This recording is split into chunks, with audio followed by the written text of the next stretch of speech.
Melanomadan necə qorunmalıyıq? Ümumdünya Səhiyyə Təşkilatının son hesabatına görə melanoma bütün onkoloji xəstəliklərin 3-4%-ni təşkil edir və hər il dünyada 200 min yeni yoluxma qeydə alınır. Proqnozlar göstərir ki, yaxın 10 illikdə bu rəqəm daha 25% artacaq. Mütəxəssislər xəbərdarlıq edir ki, xəstəliyin əsas səbəbi olan ultrabənövşəyi şüalardan qorunmaq artıq seçim deyil, bir zərurətdir. Bu haqda dermatoloq-kosmetoloq Leyla Burzo STV xəbərə danışıb. Ətxalları və ya törəmələri xərçəngə keçmir.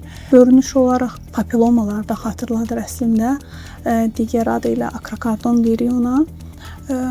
Bunlar məsələn tam xoş xəstələr törəmələrdir və bir çox səbəbləri var əslində. Onun başlanğıcda hormonal səbəblər, məsələn hamiləlik dövründə çıxırlar, onlar əmələ gələ bilir və ya bəzi hormonal xəstəliklərdə, yəni dəri və hormonal xəstəliklərdə daha çox ola bilirlər. Doktor müayinə prosesi haqqında da məlumat verib. Dermatoloji müayinə elədi ki, çox zaman biz bədənin bir müəyyən yerini yox, tam müayinə eləməliyik əslində. Ən çox da ki, xal nəzərdə tuturuqsa, hər bir xalı dermatoskopla baxmaq məsləhətdir.